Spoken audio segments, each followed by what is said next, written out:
Olá a todas e todos. Eu sou Pedro Augusto, do portal Cidadão Cidade, o portal de entrevistas de Campinas. Hoje eu estou com duas participações especialíssimas aqui no programa. Assim, esse é mais um dos programas que eu sinto que a minha presença aqui, se não fosse pelo fato de eu ter tido a ideia de idealizar o portal e de estar aqui, inclusive com a ajuda do João Pedro à distância, fazendo esse trabalho, esse é uma entrevista que eu sinto que eu seria completamente desnecessário, porque trata-se de representatividade. Quando eu fiz a entrevista sobre a questão da legalização do aborto, eu senti que a minha presença seria desnecessária, mas como eu estou aqui colocando o carão aqui para a gente fazer esse canal acontecer, eu venho aqui mais como uma pessoa para trazer alguns questionamentos, para a gente poder refletir os nossos papéis enquanto cidadãos na sociedade. E essa que é a intenção desse portal. Então, hoje nós estamos contando com a presença de Daniel de Almeida e Madalena Santos, e eu gostaria de agradecer essas duas pessoas que estão topando conceder generosamente o seu tempo para participar deste programa, porque é graças a essas pessoas e a todas que hoje, por exemplo, a Mariana Conte fez uma live. Então, assim, já são cerca de 37 entrevistas, se não me falha a memória, ela falha. Então, são pessoas que generosamente concederam seu tempo e possibilitaram que eu possa levar adiante esse portal. Então, eu gostaria de agradecer, antes mesmo de começar, essas duas pessoas maravilhosas que estão participando. Gostaria de agradecer as pessoas que estão compartilhando, que estão ajudando. Já passamos de 1.000 likes no Facebook, já estamos com 630 seguidores no Instagram. Então, isso tudo é um começo que a gente pretende expandir para levar uma mídia que é alternativa, mas que não é independente. Porque eu dependo sim, dependo primeiramente das pessoas que estão topando conceder entrevista, dependo das pessoas que me ajudam compartilhando, dependo de um monte de coisa, dependo muito mais até do que as grandes mídias que têm milhões e milhões, que têm 1.000 propagandas, marketings e merchandising e esses nomes aí. Então, eu vou trazer aqui para a tela a Madalena e o Daniel. Eu gostaria de pedir para vocês se apresentarem para o público, por gentileza. Salve, salve, salve, salve, Pedro, Madalena. Bom, eu sou o Daniel de Almeida, sou educador social e estou aí nessa empreitada com Cine Preto, Cena Preta. E como vocês viram na chamada lá que o Pedro fez também, eu não vou ficar aqui falando, eu sou isso, sou aquilo outro. Eu gosto de falar aquilo que mais me apetece o coração. É meu trabalho como educador social e usando o cinema, né, para isso, assim. Passo a bola para a Madalena. Oi, gente, tudo bem? Sou Madalena Santos, sou biomédica, trabalho no Hospital das Clínicas da Unicamp, sou militante política e estou tendo o prazer de participar novamente aqui. E obrigada pelo convite novamente, gente, obrigada. Madalena, eu queria aproveitar para pedir para você falar também, porque você também tem uma página no Facebook de entrevistas, não é isso? Sim, não, na verdade, o que acontece? Eu abordo alguns assuntos na minha página que normalmente são assuntos de interesse do público. Recentemente nós falamos sobre a violência doméstica, falamos agora, recentemente também, sobre a situação dos índios, que está bem complicado, o pessoal da aldeia ali, da região de São Paulo, nesse período aí de retrocesso que a gente está vivendo, mas, enfim, na minha página mesmo de Facebook, então, quem quiser me seguir, por favor, é só procurar Madalena Santos, e estaremos lá. Normalmente acontece às 19 horas, de segunda e sexta-feira. E por isso mesmo a gente está aqui, a gente está fazendo essa entrevista com o Daniel. É uma honra para mim ter você aqui participando, viu? Da outra vez você foi entrevistada para falar sobre a questão da legalização do aborto, e hoje nós estamos aqui para falar sobre esse tema que também todos são importantes, então por isso que eu gostaria de exaltar o seu canal e trazer, assim, todo mundo que assiste, que acompanha o Cidadão Cidade, por favor, acompanhe também o canal dela, que vai ser maravilhoso. Olha, começou, a gente já tem uma manifestação aqui da Silvia Domenichini, que é uma amiga nossa, minha e do Daniel, porque a gente se conhece já de muitos carnavais. E a Silvia, ela é psicóloga e é uma pessoa maravilhosa que está acompanhando aqui hoje a nossa nossa entrevista. Eu gostaria de iniciar com a pergunta. Madalena, só uma coisa. Conforme a gente for indo, se tiver algum comentário, alguma coisa, assim, a gente está conversando, assim, só está faltando o café. Sim. Mas, assim, a gente está aqui de boa, como se eu estivesse na sala, uma sala meio distante, mas a gente está numa sala aqui, assim, conversando. Ok. Daniel, o que é o projeto Cine Preto, Cena Preta? Pois é, né? Eu acho que isso surgiu, como eu estava conversando aqui nos bastidores com a Madalena, né, e o Pedro. Meu trabalho como arte educador é uma coisa que foi modificando a minha vida. Eu já trabalhei em várias instituições e ONGs de Campinas e região, em São Paulo também, e com cinema principalmente com o público adolescente. E aí eu vejo essa necessidade, né? E geralmente essas ONGs, essas instituições, a gente vai trabalhar com a galera da periferia. E aí você vai na periferia, você vai ver ali que a galera é o quê? É os pretos e as pretas que estão lá, entendeu? E a necessidade de estar conversando através do cinema, através do audiovisual. Você vê essa garotada produzindo, fazendo seus filmes, fazendo seus vídeos, o olhinho deles brilha, e quando eles vê o resultado na telona aparecendo, ele vê o rosto dele naquela telona, ele fala, poxa, é possível, né? Eu me sinto representado, sou eu que estou ali, né? Não tem ninguém inventando a minha história, não tem ninguém, né, viajando, assim, criando ideias que não são ideias meus do povo, né? Então, isso mexe muito comigo, mas, assim, antes da pandemia, isso era muito presencial, eu estava sempre com eles, sempre fazendo trabalho, sempre batalhando, sempre militando dessa forma, usando cinema, usando a arte, usando teatro, e aí chegou o Covid-19, né, que fez a nossa vida, a vida de todo mundo, parar.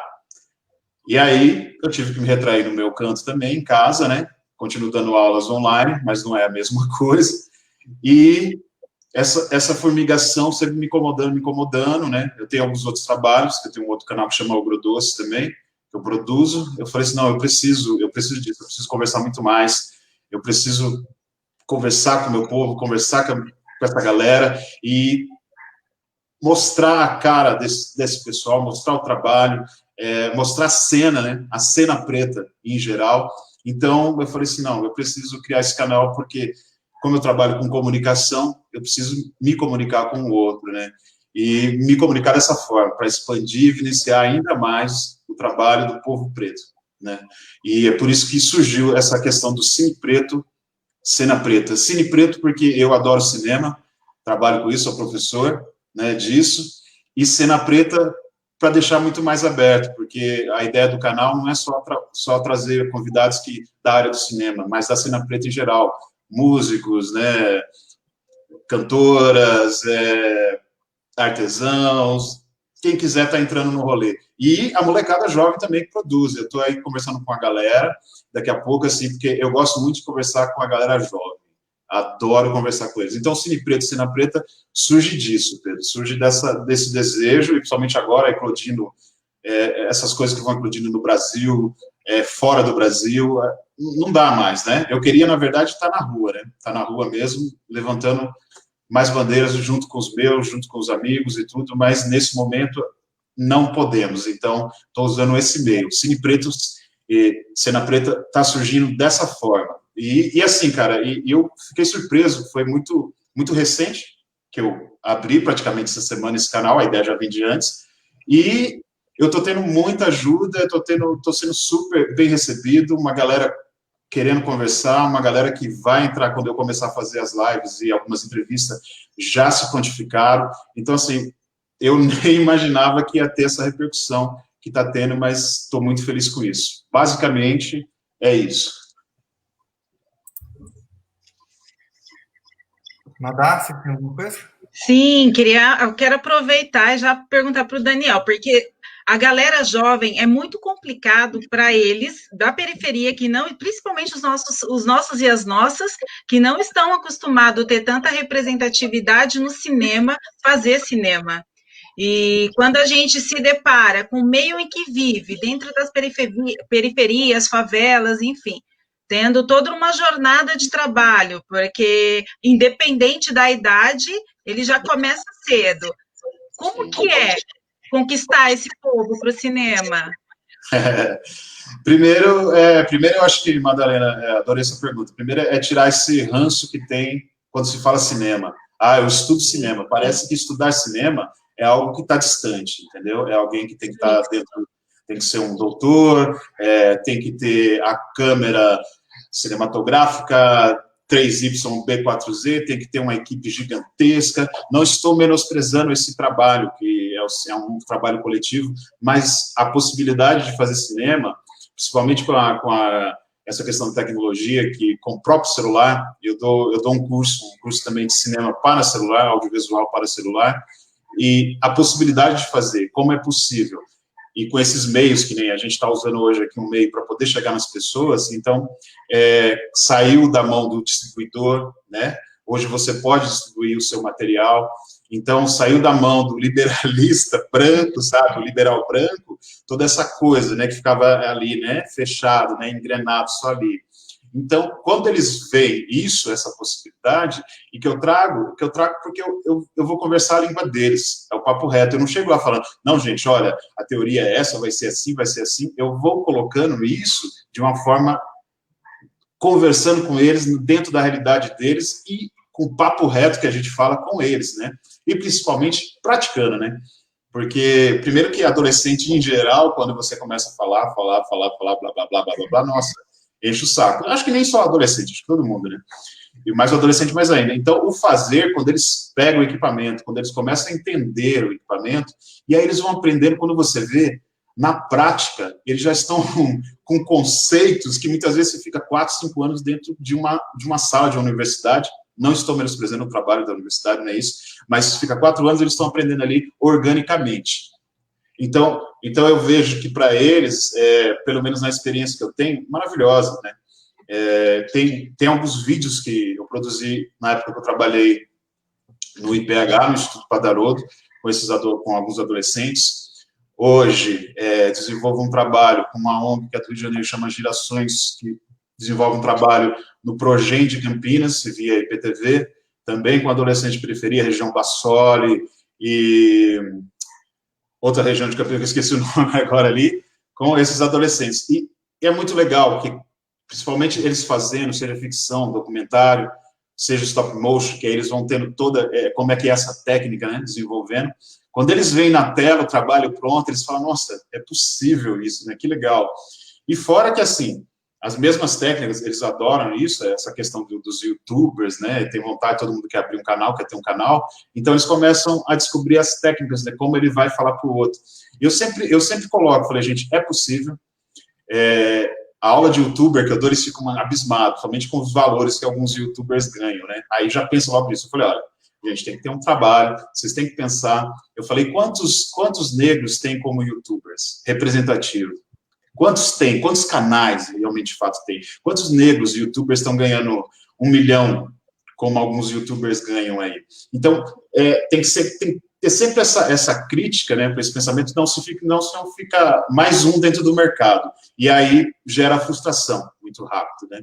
Então, eu acho que tendo essa conversa, essa facilidade, Madalena, com eles, o papo reto, né, eu acho que deixa a coisa muito mais fluida. Não sei se eu te respondi aí. Respondeu. Como que você entende a importância do cinema nacional, o teatro, tendo o filme Bacurau como uma referência, no atual contexto histórico e político do Brasil? Inclusive contando, assim, nesse contexto, a gente tem, por exemplo, o presidente do IFAM, um negro que se coloca abertamente contrário ao movimento negro. Então, tendo todo esse contexto, só antes de você de responder, eu tenho uma manifestação aqui do Alexander Yamaguchi, parabéns pela iniciativa. Nossa, Alex, lá de São Paulo. Abraço, Alex. Nossa. Eu acho assim, vamos lá, né? Eu acho que primeiro pontuando aí, Pedro, a questão, por exemplo, a coisa do liberal branco que coloca o negro para servir a ele, né? E para dar essa transparência, falou assim, não, olha, a gente colocou Sérgio Camargo, vou citar ele e o Fernando Holliday, né? Para mim são esses, são os fantoches, né, desse liberal branco que vão ali, tem um cargo e faz a política contrária, né? Não, isso nunca aconteceu, que história, é gente escória, não, tem que acabar com 20 de novembro. Que isso, né, cara? Que é isso? Mas a gente sabe que são fantoches de um liberal branco, né? Isso.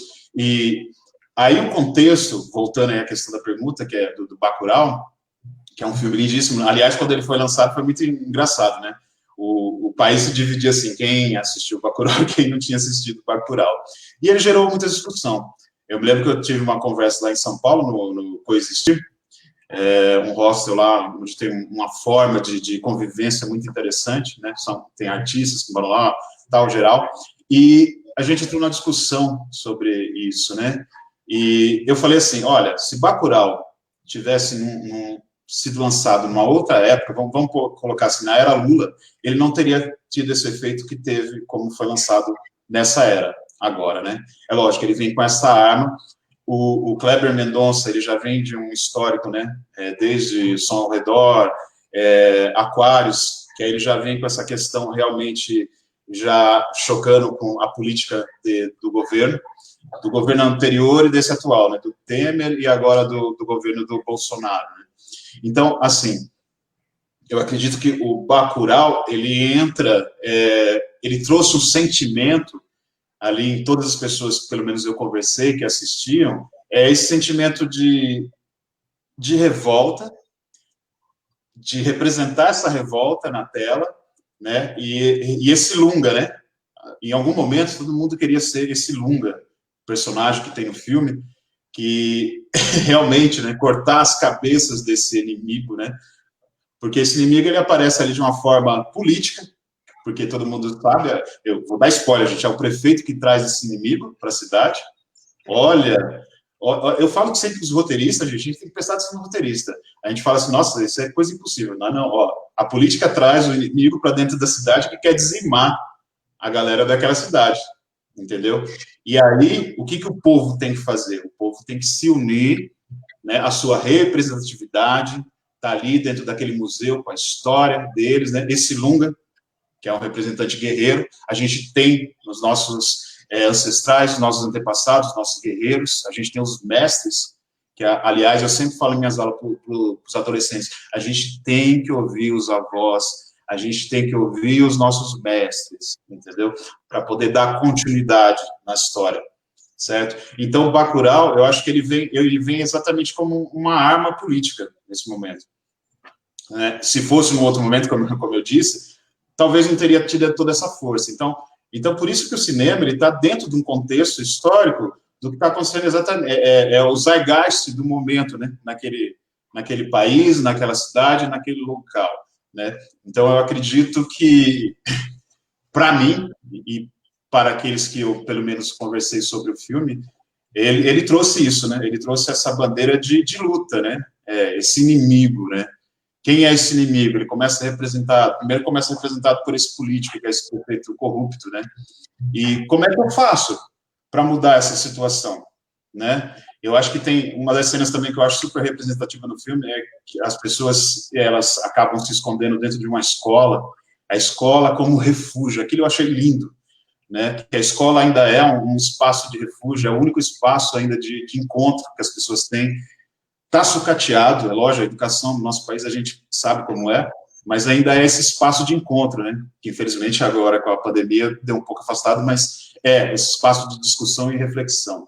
Então, para mim, Bacurau, ele traz essa representatividade, né, nesse momento, assim, desse povo que, esse povo não existe, não está no mapa, e de repente, entendeu? Tem que aparecer no mapa. E outra coisa que eu achei lindo, que o Kleber colocou, de uma maneira sutil ali, mas que, para mim, deu uma grandiosidade, é a presença da Lia de Itamaracá, como essa mãe negra, essa mãe espiritual que protege aquela cidade, né? Então, a gente não pode negar essas raízes, essa questão da espiritualidade, né?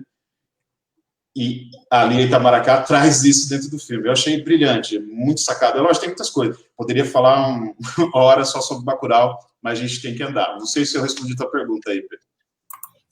Respondeu, e a gente podia até fazer um programa um dia, pegando, assim, vários filmes, assim, sabe, uma série de filmes nacionais, né, Madalena? A gente podia fazer um bate-papo, assim, sobre interpretações desses filmes, assim, porque realmente... E eu falei que eu não ia fazer eu não ia fazer nada além das perguntas, mas eu me sinto, não vou resistir, sabe? Eu estava assistindo a entrevista do nosso amigo Marcelo Lírio, que tem o Entrevistarte, que é um canal que eu também recomendo fortemente que as pessoas sigam, que conheçam. Copinha que eu ganhei o presente dele. Ah, que beleza! Que lindo! Então, e aí, ele perguntou para o Ed Lohan, que é um músico aqui de Campinas, sobre a questão de a esquerda cirandeira, né? Assim, tem uma certa parcela das pessoas da esquerda que falam, não, porque fulano da esquerda cirandeira, como querendo adjetivar, assim, como se fosse uma coisa assim negativa, assim, né? E assim, como que pode uma pessoa que se diz de esquerda pegar uma cultura brasileira que já apanha tanto de preconceito, que já apanha tanto, e ainda querer colocar uma peste de coisa negativa, né? Sendo que ciranda, as pessoas falam tanto assim, porque ninguém solta a mão de ninguém. Só que eu solta a mão de ninguém, as pessoas formam o quê? Uma roda, formam uma ciranda. Então, desculpe. Então, as pessoas, se forma uma ciranda, se ninguém realmente solta a mão de ninguém, então a gente deveria dar as mãos e ver a força que a cultura brasileira tem, a cultura regional, inclusive a ciranda. Então, ali de Itamaracá é cirandeira, e é uma senhora maravilhosa. Então, eu sou cirandeiro, Daniel cirandeiro, Madalena, todos somos, sim, cirandeiros. Então...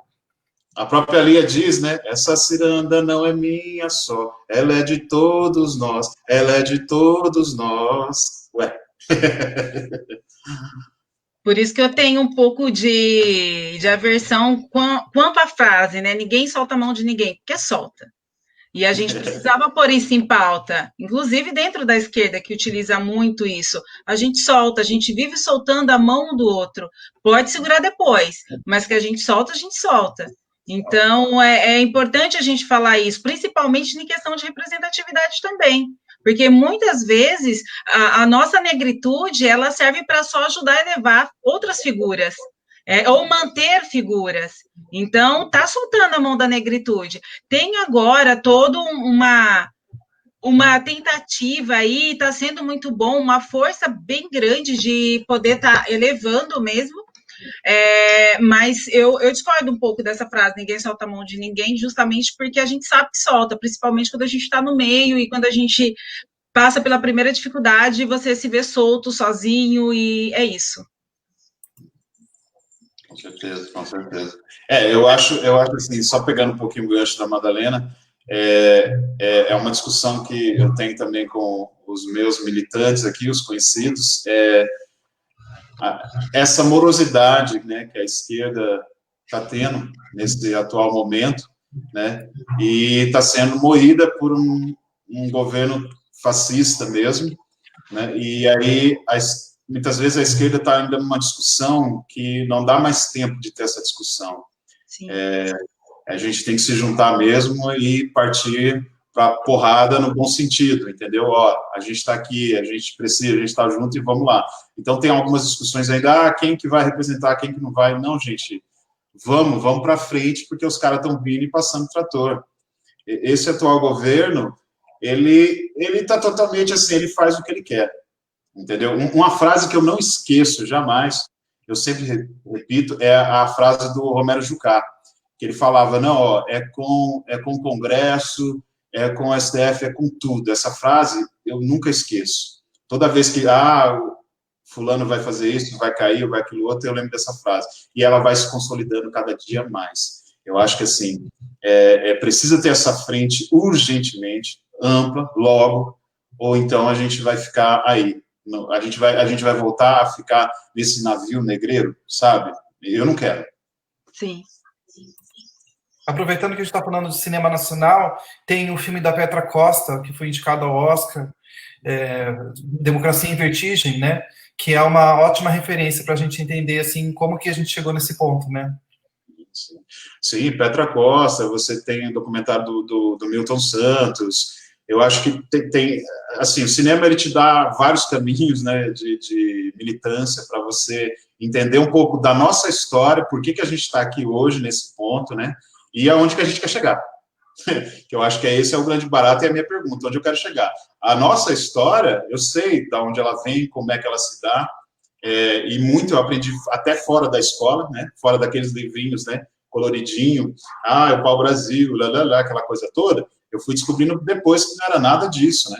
Por isso que a gente tem que sair, pesquisar, ir para o mundo viver, como se minha mãe tem que viver, aí você aprende até bem mais. Então, assim, a função do cinema tá nessa, né?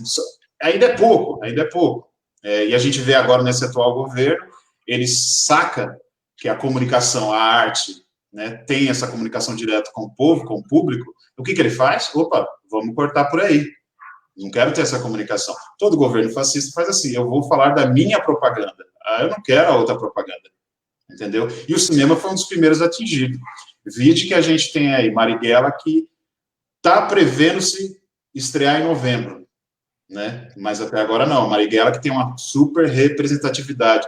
Se ele pegou em armas, não é isso que eu estou falando aqui. Mas a representatividade que Marighella teve na história do Brasil, e tem, ninguém pode negar.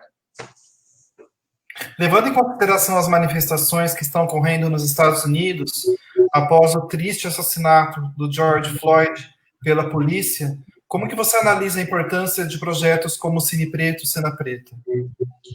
Pois é, cara, é uma coisa que, assim, me incomoda de um lado, me emociona de outro. O que me emociona, né, de ver um montante de pessoas tendo um levante nos Estados Unidos, está acontecendo. Muitas pessoas acharam assim, vai acabar logo essas manifestações, mas não, o pessoal tá se mantendo ali. Um medo, né, também, porque no meio de tudo isso a gente está passando por essa pandemia e é um risco, né, que as pessoas estão tendo, mas as pessoas estão tão, assim, não aguentam mais, porque a pessoa negra, o Covid está aí, mata muito mais também nas comunidades pobres e o negro. E aí lá nos Estados Unidos eu penso assim, uma reflexão que eu faço, não, a pessoa não está a pessoa precisa se manifestar, porque ele vai continuar sendo morto, sendo assassinado, entendeu? Assim, então ele fala assim, não, cara, eu sou até mais forte do que esse Covid nesse momento, eu preciso disso, porque senão nada vai mudar.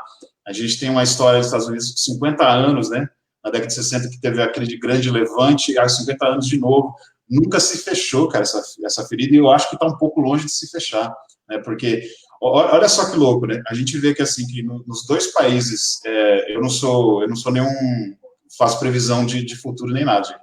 Mas eu acho que os dois maiores países que vão ter os números de casos de morte pela Covid, para mim está sendo o Brasil e os Estados Unidos que estão indo para isso. E aí a gente vê que os dois governantes são perversos, eu não chamo nem de louco, porque eu acho que as pessoas que chamam de louco, a gente tem que separar para entender o que é a loucura. Acho que até um desrespeito. É perversidade. O que o Trump faz lá nos Estados Unidos e o que o Bolsonaro faz aqui no Brasil. Então, assim,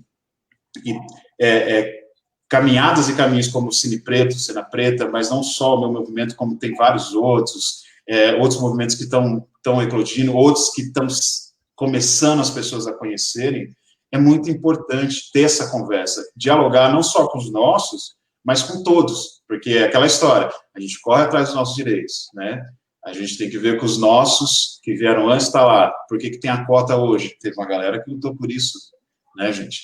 Entendeu? Na década de 70, 80, tinha um movimento muito forte em Campinas, movimento negro. A gente tinha o pessoal do Grupo Teatro Evolução, que era um movimento grande, aquilo. Isso foi um pouco se perdendo, entendeu? E precisa ter isso, a gente precisa respeitar o passado, a gente precisa respeitar esses mestres que lutaram para as poucas coisas que ainda tem, mas que estão aí. Entendeu? A cota é uma delas. Então, assim, é importante ter esse movimento, é importante a gente falar, é importante a gente ter espaço, é importante a gente aparecer, é importante a gente se ver, né? E não ser fantoche. Fantoche, a gente sabe como é que funciona. Aliás, o mercado, pegando um pouco do cinema, a publicidade é cheia disso.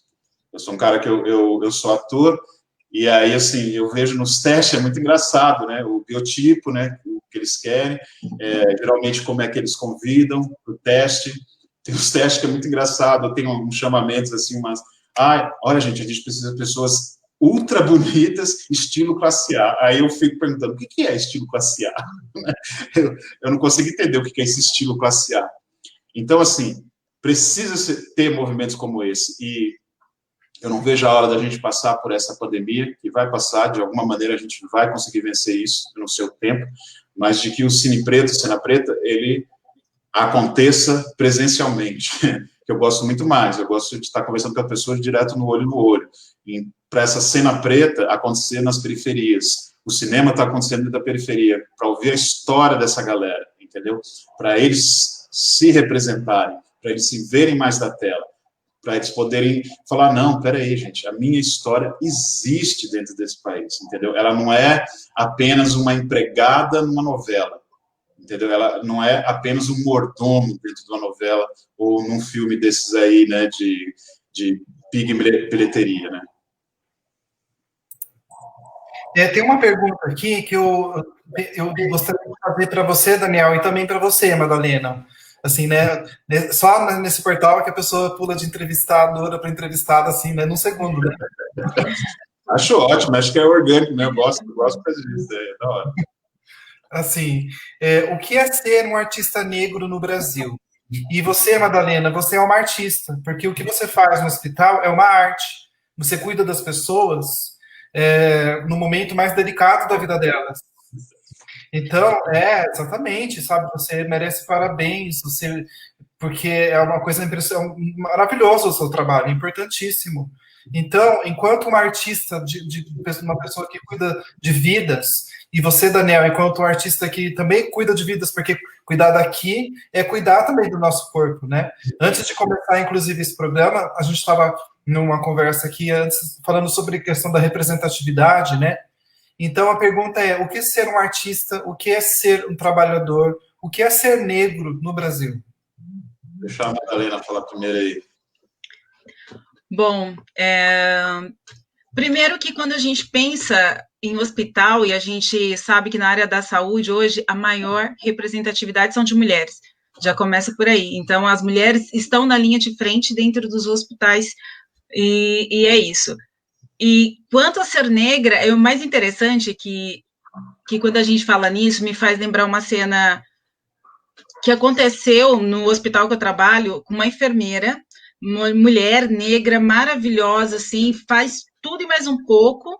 Ela foi levar um paciente até a UTI, coisa que normalmente são quem transporta os pacientes, né? São as pessoas que acabou levando, e essa enfermeira foi levar. Quando ela chegou no departamento, duas outras técnicas, ela é enfermeira, as outras técnicas nem olharam e perguntaram: posso te ajudar a passar o paciente? Deixaram ela sozinha. Aí ela deixou, ela também não falou nada, ela foi até o chefe da pessoa, porque é colega de trabalho dela, e falou, mas o pessoal não te ajudou? Ela falou, não. Mas por quê? Porque ela é negra. Então, é louco, porque a gente, dentro do hospital, passando por tudo isso, a gente ainda encontra esse tipo de racismo interno. E o mais interessante, que quando a gente fala isso, quando a gente se posiciona isso, é porque a gente está sendo vitimista. Ainda fala assim, não, imagina, aqui não acontece isso. E não deve ser muito diferente da maioria dos postos de trabalho. As pessoas, quando te veem e veem que você tem uma faculdade, o brasileiro ainda não costumou ver isso, não costumou ver que o negro, ele é formado, que o negro tem uma faculdade, ou o negro está em um outro espaço e que ele, às vezes, ele ocupa um cargo que normalmente, com os poucos funcionários que não são negros, ocupam. Então, eles não estão muito acostumados. Então, não é uma tarefa muito fácil, não. Embora o meu departamento, eu não estou falando diretamente a ele, mas o meu departamento é um departamento de tratamentos oncológicos. Lá a gente tem um convívio extremamente bom, mas foi feita uma construção. A gente fez uma construção. Eu estou lá já faz muito tempo e a gente conversa muito sobre isso. E é importante falar, principalmente com quem está do nosso lado e que não vive as nossas dores, que não teve as mesmas dificuldades que a gente, para poder estar até ali.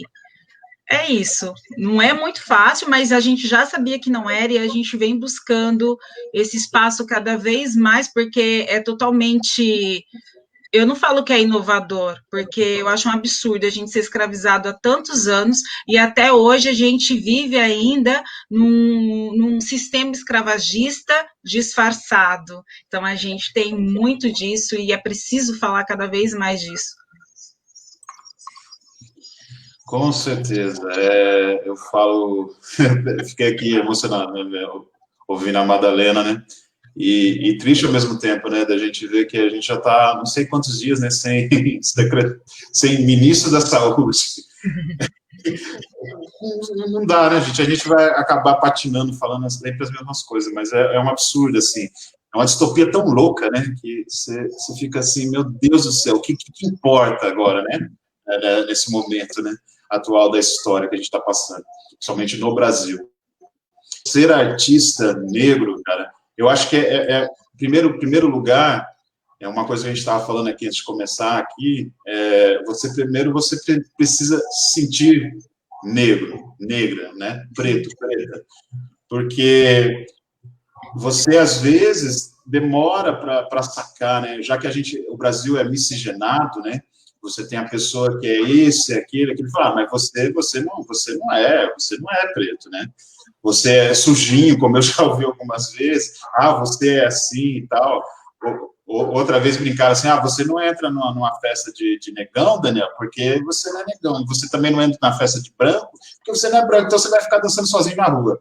Sabe, essas brincadeiras idiotas, né, que acontecem, mas que é nítido, né, que a gente vê que acontece. Então, ser artista negro é um desafio, né, e no Brasil, muito mais, em Campinas, que é uma cidade que foi a última cidade, né, a abolir, e ela tem esse ranço que ainda continua nela, entendeu? Ela tem esse ideal de ser uma cidade europeia, né? Eu falo que é uma caipira europeia, como é que se acha uma cidade europeia, e ela tem isso na série histórica dela, né? A questão dos negros, tem uma fala, a gente fez uma pesquisa com um espetáculo de teatro, contando um pouco da história de Campinas, e as fazendas vizinhas, das cidades vizinhas, para amedrontar, né, os negros escravos, dizia assim, olha, se você cometer algo errado, eu vou te mandar para Campinas. Tanto era o medo desses negros já escravos dessas cidades vizinhas vir para essa cidade, já imagina, olha que loucura. Aí você fala, e como ser artista negro? Não só no Brasil, mas em Campinas também. Essas rechas que vêm, né, que se você acha que só está no furinho, as rechas do sol, ela continua existindo de várias formas, né? Então, eu acho que, assim, é um desafio. É um desafio quando você vai num teste e que você é chamado para fazer o quê? Olha, várias vezes lá em São Paulo, lá no O2, Daniel, o teste é para ser carcereiro ou bandido, né? Tudo bem. Aí você dá a risada, assim, né? Você fala, dá vontade de falar assim, não tá tudo bem, né? E algumas coisas eu nem fui também, que eu falo assim, eu não vou falar, nossa, isso não representa nada, né? O que eu estou fazendo? Mas é que você vê isso diariamente acontecendo, entendeu? Sempre tem. E uma coisa que eu acho que é desafiante, que estou achando muito legal todo esse movimento, né? Vidas Negras Importam e tal, aquilo outro, está muito bonito, eclodindo em todos os Instagram, Facebook, YouTube, e depois? A minha pergunta é essa, e depois? As pessoas vão colar junto? Os diretores de cinema, os bookers, as agências, vai mudar o pensamento? Ou vai querendo ainda continuar pessoas lindas, classe A? Que eu nunca entendi que frase é essa, pessoas classe A, entendeu? Será que a gente vai ter personagem negro representativo numa novela de horário nobre da Rede Globo? Será que a gente vai ter um filme representativo, né, com negros, negras, entendeu? Diretores, que a gente tem diretores e diretoras no canal Cine Preto e Cine Preta. A gente vai ter uma conversa com a Lilian Solar, que é maravilhosa, tem um extenso trabalho, e hoje ela mora aqui próximo, que é em Salto, que ela é professora na CEUNSP, e tem milhares de pessoas nesse país, mas que estão assim, né, comendo pela beirada, né, e parece que esse liberal branco, né, ele fica feliz ali, sorrindo, né, olha, mas eu dou esse espaço, né, vocês estão na beirada, mas eu dou esse espaço não, passa de todos nós, a gente conquista, a gente conquistou, e a gente vai continuar conquistando. Então, eu acho que ser artista negro nesse país, cara, é um desafio 24 horas por dia. Seja uma roupa que você usa, que já vai ter um preconceito, seja o seu cabelo, que tá isso, a sua pele, então, né, que já vem impressa, né, a marca ali da morte, né, dentro desse país. Então, imagina ser artista negro. E vai ser sempre isso, assim, a gente tem uma camada de atores e atrizes negros gigantesco, né, e aí você vai vendo, a Globo mesmo tem dentro, né, dela, lá uma lista gigante, mas você não vê nas novelas. Então, parece assim, eu tenho aqui no meu quadro, mas eu não coloco, ou quando coloca, está num personagem, assim, menor. No canal eu falo do documentário do Joel Zito, que é A Negação do Brasil, que conta um pouco dessa história, né, desses personagens na telenovela brasileira. E de como, gente, é uma coisa assim, é um absurdo. Os estereótipos não mudam, né? Recentemente teve uma novela, não vou lembrar o nome, onde tinha um personagem central negro, né, que era o Fernando Boliviera que fazia, e só que a personagem era tida como o esperto, ele deu um golpe, ele fez isso, aquilo, outro. Veja só, no roteiro, como mesmo assim é um personagem central, mas como o roteiro vai diminuindo esse personagem, trazendo, ele conseguiu isso porque ele é esperto, ele roubou, tal, aquilo. E as pessoas vão assistindo isso, ao primeiro momento não tem uma crítica, não percebe, e depois, o que vai acontecer? Isso vai ser representado na escola, a criança vai falar, você é preto, você é ladrão, porque eu vi lá na novela, eu assisti no filme, entendeu? Foi o preto que fez aquilo, fez isso. Então, cara, é muito difícil porque, assim, é negado a gente papéis de representatividade, entendeu? Assim como teve crítica gigante ao Seu Jorge, dele tá fazendo o personagem do Marighella. Não, mas olha, o pessoal fala de negritude, aí vai, o Seu Jorge não tem nada a ver com Marighella, Marighella era branco. Não, gente. É isso que tem que mudar na cabeça do Brasil, né? A pessoa acha, tem pessoa que vê assim, lembra que eu falei, você não é preto, né? E isso vai sendo repetido. Então, olha quantos desafios que você tem que passar primeiro para antes pensar na questão de ser artista ou ser ator negro ou negra nesse país, entendeu? Você tem que passar por um monte de coisa antes, algo histórico, né, que a gente está aí, cansado de falar, e depois começa uma outra jornada gigante, que é esse meio artístico, né? Que aí ele vai trazer outras escrotices, né, que tem ali dentro. Então, assim, para mim é um desafio. Por falar em escrotices, eu só queria aproveitar para relembrar um caso. Eu era aluno de uma escola particular aqui de Campinas, e o Daniel foi na escola, ele foi me buscar, a mim e uma amiga minha, Camila, a gente estudava juntos. Na frente da escola, um dos alunos estava passando drogas, e do outro lado da escola, o Daniel estava sentado com a sua mochilinha esperando a gente sair para a gente se encontrar. E, de repente, um carro de polícia, um camburão de polícia, parou para revistar quem? A pessoa, o branquinho de classe média, rico, que estava passando drogas na frente da escola, ou o Daniel, que estava na frente da escola, esperando a gente chegar? Então, eu me lembro dessa cena, eu me lembro disso, como foi revoltante, que eles pediram para abrir a sua mochila, pegaram desodorante, apertaram o desodorante para saber se tinha desodorante dentro do pote de desodorante. Isso aconteceu faz, acho que uns 25 anos. Acho que por aí, mas acontece sempre. Sim, tem um caso agora, né, se for ver. Sim, Rafael Braga foi preso por quê? Portando o quê? E a gente viu na Paulista uma linda moça, né, com beisebol na mão, muito mais perigoso, pronta a causar um TCE em alguém, mas tudo bem, teve escolta policial e tudo, é assim que está funcionando o país ainda. E desculpa te interromper, Pedro, mas eu queria falar rapidinho por 2 motivos. Primeiro que eu vou ter que sair já daqui a pouquinho, porque eu entro no plantão daqui a pouco. E outra, para dizer que eu achei muito importante, Daniel, você falar que primeiro precisa se reconhecer negro, porque nós temos muitos negros e negras que não sabem que são negros e negras. Não porque não tem noção, não tem conhecimento, é porque não sentiu na pele ainda. E só vai, principalmente as nossas crianças. Eu, por exemplo, eu só fui sim somente que eu era uma mulher negra e fui entender isso bem mais tarde, porque até então a minha convivência era entre negros e brancos, porque a minha família é bem misturada, né? Eu tenho os meus avós, eu tenho um avô, meu avô é português, então a família do meu pai já é negra, então a gente tinha esse convívio muito natural. Só que quando eu entrei na escola, quando a gente foi para o ensino fundamental, e eu via que tinha algumas diferenças, mas eu não sabia quais eram aquelas diferenças. E a gente foi passando, porque para mim era normal. Eu comecei a ser chamada de neguinha na escola, porque antes disso era Lene ou Mada, sempre foi assim. Aí, com o passar do tempo, virou, olha, aquela negra, aquela não sei o quê, na primeira ofensa que tinha na escola, que vinha de outras crianças, olha que loucura. E eu ainda não entendia. Com o passar ainda mais, que a gente vai ficando mais velha, que a gente vê o quanto isso tá instituído assim na sociedade, está enraizado na sociedade. E na minha época, era a época que tinha Xuxa, aquela coisa toda, né? E todas as meninas queriam ser paquitas, e comigo não era diferente. E o máximo que a gente viu foi uma negra que foi chamada de bombom. E que cor que é o bombom?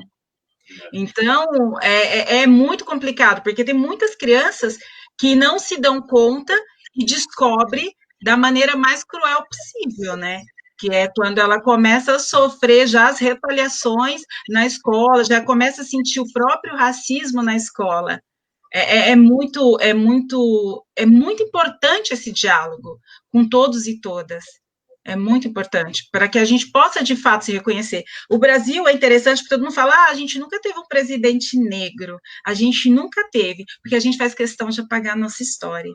A gente faz questão de esquecer as coisas. Porque quando a gente para analisar, a gente vê que quem assumiu o mandato, que foi vice-candidato, né, a presidente do Afonso Pena, foi o Nilo, e ele ficou como presidente do Brasil, era um homem negro que não se intitulava como negro, justamente por quê? Por conta de todo esse racismo, por conta de todo esse preconceito, e ninguém fala dele, ninguém lembra dele. Então, ele mesmo não assumiu a representatividade justamente por conta disso. Então, a gente precisa rever a nossa história, a gente precisa passar isso para os nossos jovens, a gente precisa falar, nós somos negros, e nos reconhecer como negros, porque esse processo de busca e de encontro demora, às vezes, um pouco para a juventude, e tem gente que passa por uma vida inteira sem ter essa consciência, e quando chega lá, faz o que fez, né? O querido da cultura lá, que não sabe o seu local de fala, não sabe a sua posição, não sabe nem o que está fazendo lá, mas, enfim, é isso. Posso agradecer, Pedro? Ai, desculpa, gente, falei horrores, né? Não, por favor. Sempre. Eu que agradeço. Queridos, obrigada pela oportunidade, novamente, de estar aqui com vocês. Daniel, quero te convidar já para você participar comigo de uma entrevista para a gente conversar, vai ser maravilhoso. Obrigada, gente. Olha, um beijo. E eu vou para o plantão, só volto amanhã. Tchau. Bom plantão. Obrigada, queridos. Bom trabalho, boa sorte, Madalena. Eu sei que o tempo está meio corrido, né, Pedro? Mas eu vou complementar uma coisa dela falando, né? Que pensando assim, né? Eu lembro quando eu era criança, né? Eu sempre gostei muito dessa questão de cinema, né? TV e tudo. E em quem eu me identificava na época dos filmes, né? Era quem? Era o Rambo, né? A representação que a gente tinha de herói era Rambo, né? E aí eu falei, nossa senhora, achava o máximo, né? Isso. E aí hoje você fala, por quê? Por quê, cara? Porque não tinha ninguém que nos representasse. E até hoje a gente não tem esse herói, né? Você cria algumas coisas aí no mercado, o mercado internacional lança alguma coisa para dizer, essa é mesmo aquela coisa, fantoche, não, gente, só que não tem a mesma representatividade que os outros heróis, né, brancos, que salvam sempre o planeta, salva sempre aquele povo que esse mesmo herói foi lá e retirou tudo, né, como é a questão da Europa e a questão dos Estados Unidos, né, porque os Estados Unidos ele é tido como um grande país, um país superior, né, e o outro lado é tido como terrorista, mas se você for ver dentro da história, quem é o verdadeiro terrorista, né? É o Capitão América? Será que não é o Capitão América que é o verdadeiro terrorista?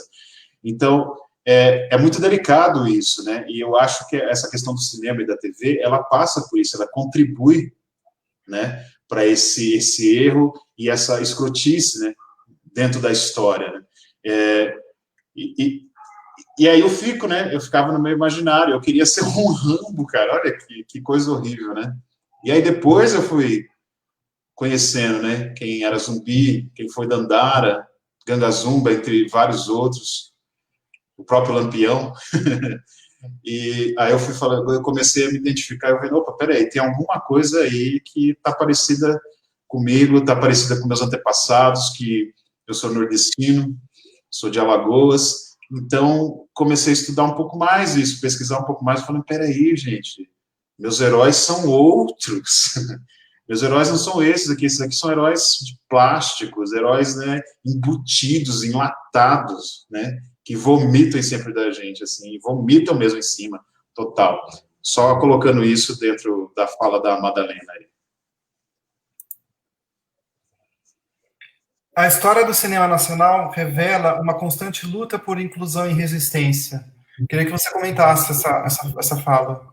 Pois é, cara. O cinema nacional e o cinema preto, então, cara, mais ainda, né? Dentro das aulas de cinema, né, tanto para adolescente como público mais adulto, sempre batalho isso, né? A gente tem uma história do cinema nacional complicada, né? Primeiro porque por ser um país de, né, terceiro mundo, o velho mundo, né, depois dele usufruir de todas essas coisas, ele joga os enlatados para os países, né, subdesenvolvidos, né, e aí demorou, né, para chegar a coisa do cinema no nosso país, né, a gente tinha toda uma outra estrutura que até hoje a gente continua patinando, né, muitas vezes eu falo com meus alunos mesmo, né, como é que eu vou falar de cinema, produzir cinema no Brasil, com o camarada passando fome, né? A gente não conseguiu resolver nem saneamento básico ainda, né? Como é que eu vou conseguir luz, câmera, ação, entendeu? Então, assim, o cinema do Brasil, ele acompanha a própria história, né, do Brasil, né, a narrativa. Vou pegar alguns pontos, né, onde a gente vê aí a chanchada. A chanchada foi uma época no Brasil que, nossa, né, fazia muito sucesso, lá tinha o negro, com uma representação também cômica, era sempre aquele personagem cômico, né, o neguinho, que fazia graça, o esperto. Depois teve uma decaída da chanchada, a gente tem a Vera Cruz, né, quando lançou os estúdios da Vera Cruz em São Paulo, teve alguns atores, né, que conseguiu ter uma representatividade um pouco maior, Ruth de Souza, né, a Léa Garcia, se eu não me engano, na época também, mas logo, né, a Veracruz também acabou-se ali, e até muitos filmes nacionais, né, que são nacionais, foram vendidos, né, os direitos para empresas de fora do Brasil. Então, passa tudo isso, a chanchada vira pornô chanchada, que, né, vira aquela bagunça toda. Depois a gente tem um cinema que fala que é o cinema boca do lixo, né, que alguns diretores em São Paulo começaram a criar esse cinema mais alternativo, mas também que você via poucos atores negros, diretores, então eu nem falo, diretores e diretoras, nem falo, cara, porque era quase zero nessa época. E aí você chega numa era, assim, onde o cinema tá ali, começa a ter alguns filmes, uma representatividade um pouco maior dentro da cena e tal, e aí vem o Collor, Fernando Collor de Mello, né, que a gente tem uma cópia dele hoje, atual, né, ainda piorada, né, no governo atual. O projeto de Bolsonaro, né, ele era, né? A cópia ainda piorada, né, porque o Collor ainda, vamos dizer assim, conseguimos tirá-lo de lá, o Bolsonaro nem isso, entendeu? E aí o Collor, cara, ele veio e arrasou, não só com o cinema, mas com vários setores da cultura, mas o cinema foi o mais atingido. Ele acabou com todos os ministérios, todas as secretarias que eram relacionadas ao cinema. Total, acabou total. E aí você não via, acho que teve 2 filmes só lançados nessa época, e era um filme em parcerias com grandes produtoras norte-americanas e que não tinha nem essa coisa, né, que falava da nossa história, do nosso país, não, era uma coisa encomendada, né, e só veio depois da retomada com Carlota Joaquina, né, que começou da Carla Camurati.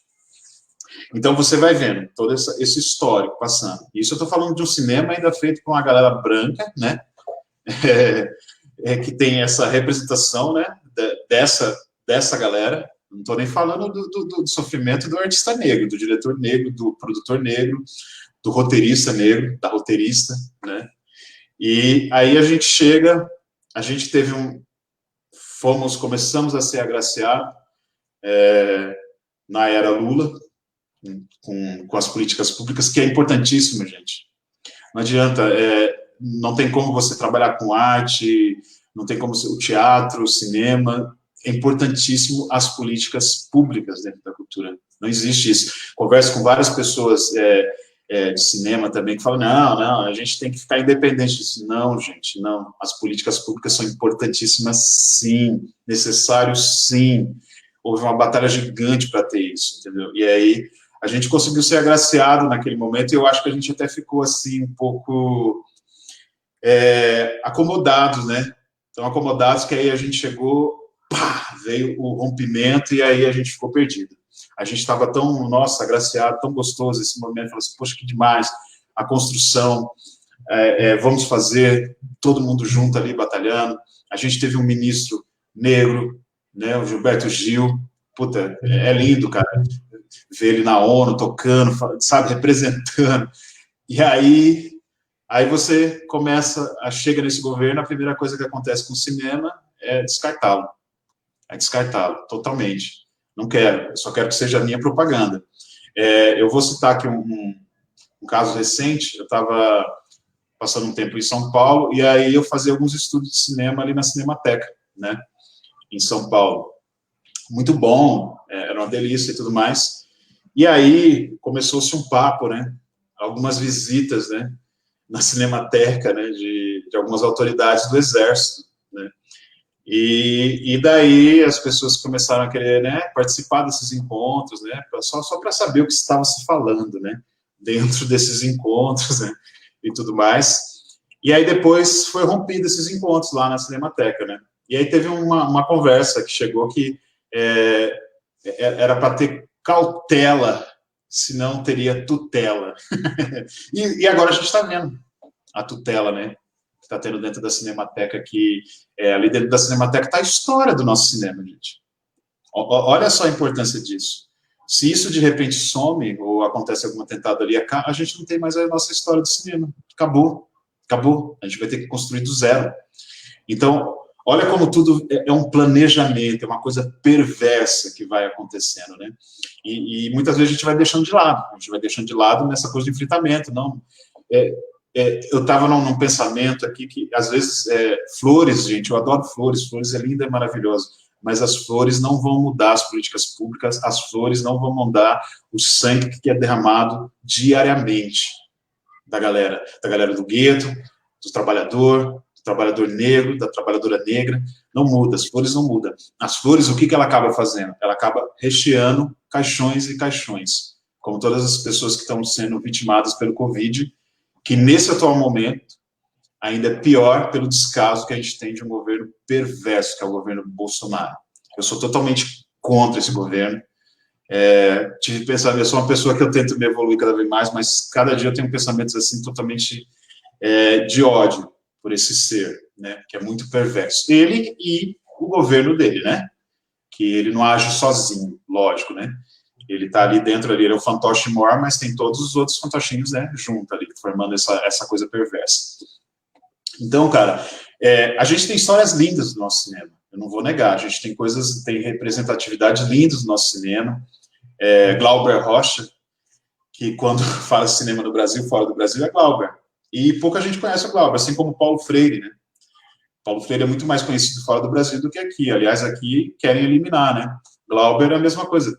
Nem todo mundo conhece dentro do cinema as obras de Glauber e a importância que ele tem dentro do nosso cinema. Então, assim como você está falando da questão da esquerda cirandeira, que as pessoas falam, né? Como se fosse pejorativo, né? É isso, cara. A gente tem que se apropriar do que é nosso. Glauber Rocha, Paulo Freire, a Ciranda, entendeu? Lia de Itamaracá, Maracatu, saca? Se apropriar da história dos nossos antepassados, dos nossos ancestrais, é isso que a nossa educação precisa estar passando, é isso que tem que estar nos livros de história, entendeu? Não é como o português foi bonitinho, foi legal pra gente, aquilo outro e tudo mais, né? A gente tem que dar valor ao nosso indígena, que esses são os donos dessa terra, originários, entendeu? E o que a gente está fazendo com os nossos indígenas? Matando, assim como o povo negro. Estamos matando. Enquanto eu estou falando aqui, tem um índio sendo assassinado, tem um negro ou uma negra sendo assassinada, a Amazônia continua sendo queimada, grileiros, sabe, fazendeiros, onde só a questão do lucro, consumo, acima de tudo e de todos. E o cinema cai nessa, entendeu? Eu quero que o cinema ele seja muito mais colado, junto, comunidade, vamos fazer junto. Como tem alguns coletivos da Bahia, que é a Glenda Nicásio, né, que faz um trabalho maravilhoso, que inclusive vai ser uma das convidadas do canal também, onde ela reúne aquela comunidade para construir o filme. Aliás, tem um filme dela que eu recomendo, que é Café com Canela, maravilhoso, vale a pena assistir, e vai para uma comunidade ali baiana, e todo mundo constrói, precisa de figurino, então tem a associação das mulheres que costura, vamos fazer o cenário, vai ter uma oficina onde a pessoa vai aprender a fazer, e a comunidade toda se envolve nesse filme. Tem uma fala muito bonita de uma senhora falando, nossa, eu jamais imaginei de ver uma roupa que eu fiz num filme. Saca? Isso é representatividade, cara. É colar junto e ver que o cinema é uma coisa possível para todos, cara. O fazer, e não é só assistir. Saca? Assim, eu só vou ser o espectador, né, da história do outro. Não, eu quero ser espectador da minha história. Então, assim, o que eu posso falar do nosso cinema é que ele é um cinema também de resistência. Quando eu falo cinema, eu não estou falando do cinema enlatadão, né, não, gente. E nem o cinema que a gente faz aqui, que é cópia de enlatados de fora. Estou falando desse cinema de resistência mesmo, né. Eu vou citar uma frase aqui para os testes do filme Marighella. Vou falar de novo Marighella, que eu acho que o trabalho do Wagner, pelo pouco que eu vi, tá lindo. Eu tive a oportunidade de ver um pedacinho, gente, ó, tô falando inédito aqui, lá no O2, né, e tá lindo, e os testes para esse filme, cada ator tinha que gravar um vídeo da sua casa, falando da sua luta na esquerda, como esquerdista. Esse foi o teste que o Wagner fez, que todos os atores que estão envolvidos nesse filme, ele tem uma vertente esquerda. Eu achei massa, essa proposta que o Wagner fez para fazer o teste no filme dele. E a gente sabe, é lógico, né, que o filme vinha, ainda mais nesse momento, ia ter todo esse enfrentamento, e por isso que ele é importante, né, para ser exibido. Eu acho que devia ser exibido também em comunidades, devia ser exibido geral, porque todo mundo precisa conhecer. É lógico, tem envolvimento de distribuição, empresas, né, aí vem o lucro, né, o mercado em cima, né, como o Glauber já batia tanto na tecla, né, que acaba virando, né, o produto em si. Mas eu acredito que o Wagner, sendo um artista como ele é, o Wagner Moura, vai conseguir disponibilizar de uma outra forma esse filme, assim. Então, para mim, o cinema, Pedro, é isso. O nosso país, ele é resistente.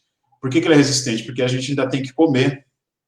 A gente ainda tem que ter saneamento básico, sabe? A gente ainda tem que ter uma educação que é uma educação para o aprendizado, e não a educação que esse atual ministério quer, que a pessoa seja apenas técnico, né, só para ter técnicos, e não faça pensar. Então, o cinema está lá numa pontinha disso, assim, mas resistindo, porque a gente primeiro precisa passar por toda essas angústias que a gente ainda tem, que é comer e ter saneamento básico, né? Poxa, eu tô também emocionado aqui agora. Cara, complicado. Queria, assim, agradecer as pessoas aqui que mandaram mensagens aqui, a Silvia, a Alexandre Yamaguchi, a Paty Santos. Boa noite, Patrícia. Paty, beijão, Paty. Aqui é o Gabriel Storniolo, Maracatu. Grande Gabriel. Daniel, assim, a pessoa mais sortuda desse portal aqui sou eu, porque eu aprendo tanto, sabe? Cada vez que eu saio de uma entrevista, eu sinto que eu não consigo, nem que eu quisesse, eu não consigo ser a mesma pessoa.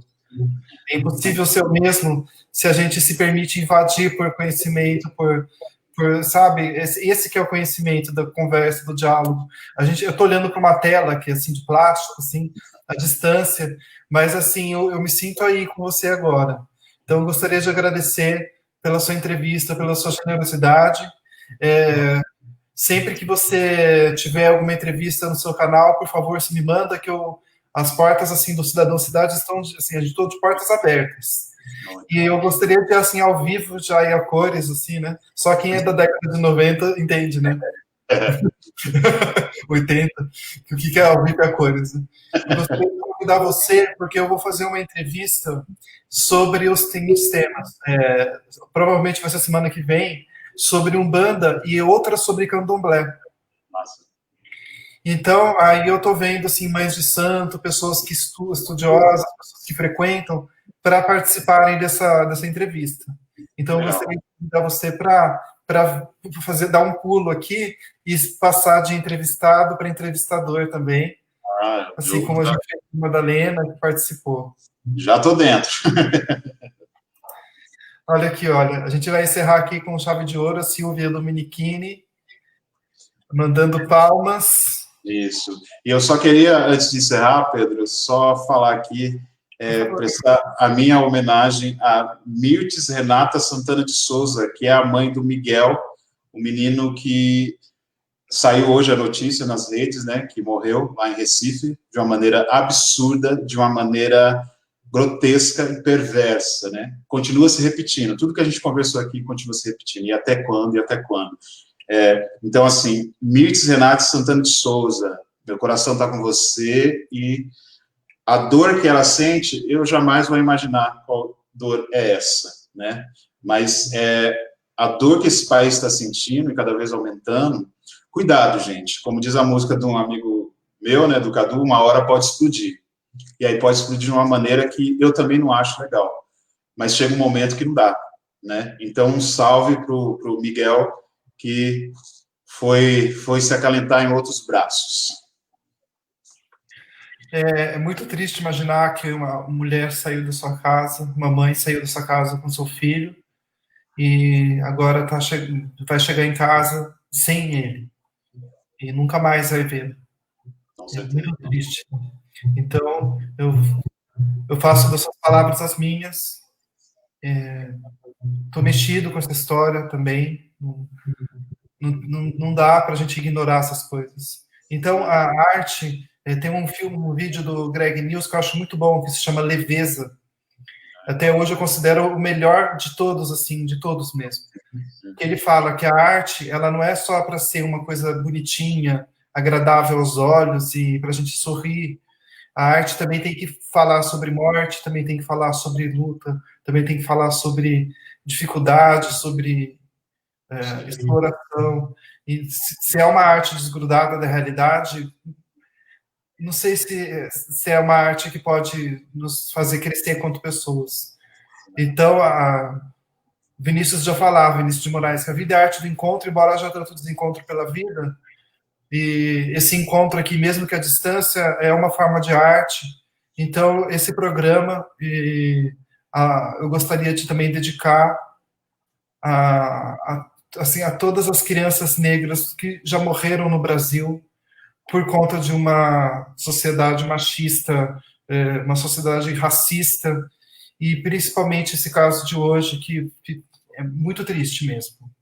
Ele só queria a mãe dele. Então, apesar de toda essa tristeza, a luta, ela é feita de tristeza também. Então, a gente tem que transformar essa tristeza, a gente tem que transformar isso tudo em luta. Então, meus parabéns pelo seu trabalho. E, olha, eu já ia me esquecer. Como que faz para acessar o Cine Preto, Cena Preta? Como que as pessoas podem ter acesso? Beleza. A gente está com uma página no Facebook, que é Cine Preto, Cena Preta. Procurou, já achou lá. ou qualquer postagem, hashtag Cine Preto, Cena Preta.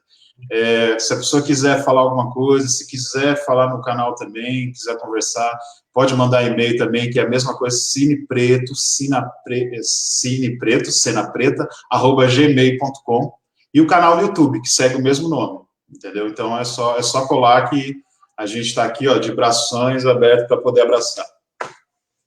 Ai, um abraço à distância. É isso aí. Muito obrigado, Daniel. Obrigado a todas e todos. Obrigado, Madalena, por ter aceitado. Ela disse que amei, obrigada. Nós também agradecemos a sua participação. Maravilhosa. Ela vai agora para outro fronte, e você também, e eu estou aqui. Eu vou continuar aqui no trabalho de compartilhar essa entrevista para a gente poder chegar a mais pessoas, para que outras pessoas também possam se sentir representadas, né, no seu trabalho, na sua arte. Meus parabéns, Daniel. É nós aí, tamo junto. Papo reto, galera. Papo reto. É isso aí. Gente, boa noite, até a próxima.